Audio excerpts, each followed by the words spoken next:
For my narrative presentation, I'll be talking about the breaking of female gender norms and its impact on not only women and society as well. Gender norms have arisen from societal constructs, something that we as a community agree exist, but giving the freedom to everyone to choose what they want to be in life allows for a more efficient and effective society. Preventing female gender norms from continuing into the future halts the stigma against women and their involvement in unfeminine activities, shows how they can be leaders among their male counterparts, and can influence how future generations of women are treated. The five subtopics I'll be covering are sports and female viewership, breaking barriers and its definition, the pros and cons of breaking barriers, media portrayal of women, and the future impact it has. Sports and female viewership. It's very clear that sports are male dominated.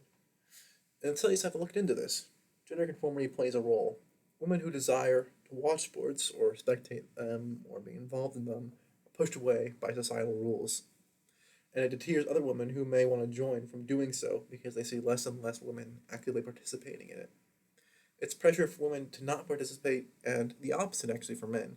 The same study concluded that men who wish to be involved in athletic things like sports are pushed towards it and to compete in as many as they can and to be athletes because that's what's stereotypical of men and that's the rules that society has stated for them. An example of this is the WNBA versus the NBA. There are extremely less viewers on TV, and you can see this. The image I have on the right shows the effects of this.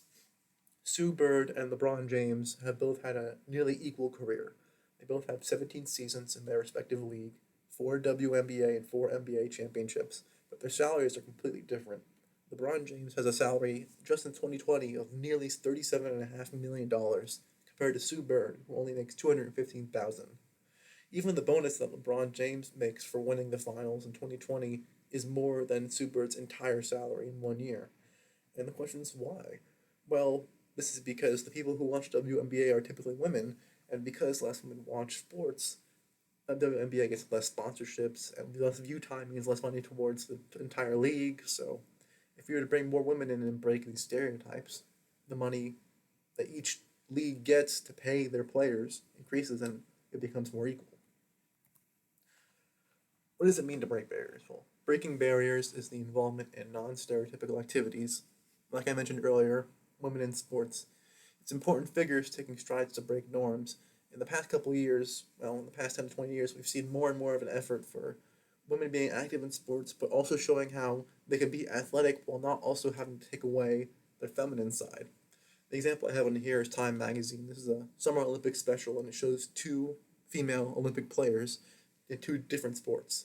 But what the goal here is showing is that they're not hiding the fact that they're women. They're showing the fact that yes, they're feminine, but they're also extremely athletic, and there doesn't have to be a it doesn't have to be a take one lose one kind of situation. Parker and Fink did a study on this as well, and what we saw was that every time female athletes were asked about this, they always wanted to mention how if that they wanted to show how being a woman in sports it's no longer just being a super athlete. It's showing that anybody can do it, any woman can do it, and still be a woman, and still have a feminine side.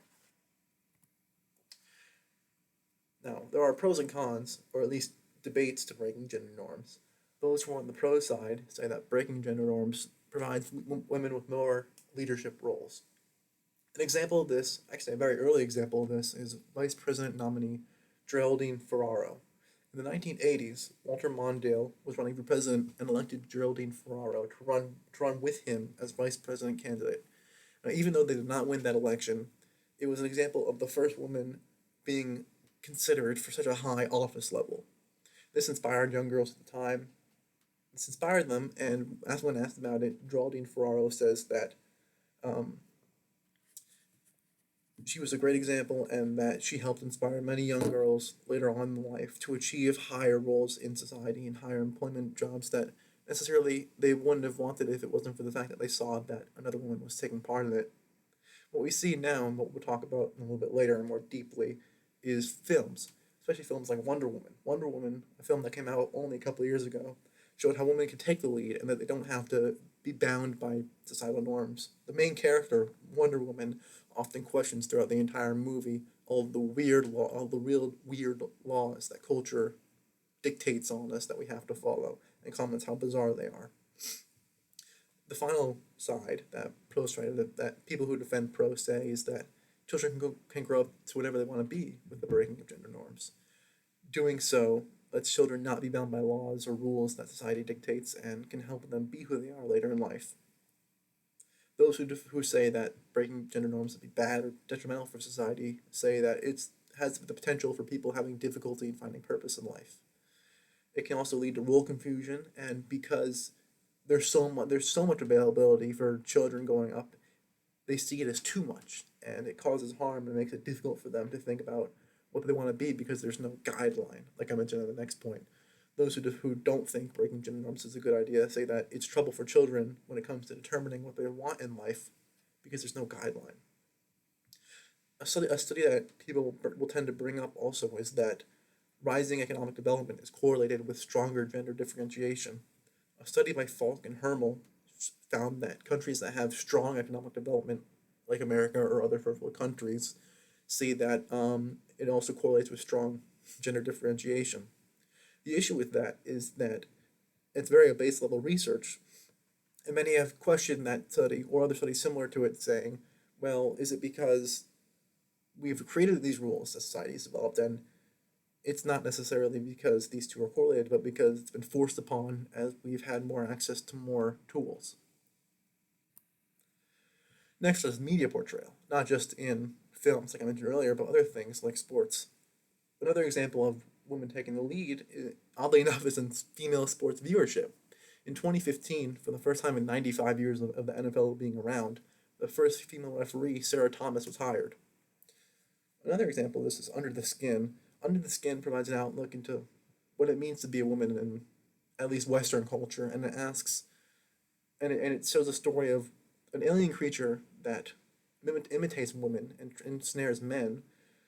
But what it also asks, it shows women through a lot of metaphors, asking or wanting to be more than just their skin. They want to be emotional and be vulnerable and be who they are on others, but it often comes back to harm them. And the third example that I found was in A Separation. And A Separation shows how cultural and societal standards can bound a person. In some places where women often have less opportunity than others, culture can stop them from providing the best for their family and can actually often harm themselves because of the way that cultural has dictated rules. It's often a herd mentality. Many people may often want change but are afraid to speak up and be unaware of others who desire the same thing as them. And because of that, herd mentality pushes them all into the main focus group of following societal rules, following cultural rules. Well, what's the future impact? Well, the future impact is shifting attitudes towards norms.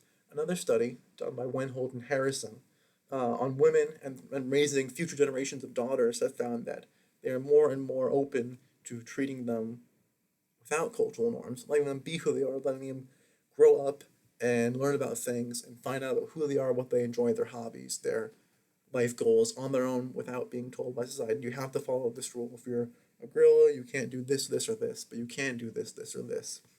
And the expectations that women hold for themselves have changed. It's not just a family. If it is a family, it can be that, but it's also a career, creating their own business. It's different than how it was 60, 70 years ago. In conclusion, these 5 subclaims support the idea of breaking gender norms: sports and female viewership, breaking barriers, pros and cons of breaking barriers, the media portrayal, and the future impact it has.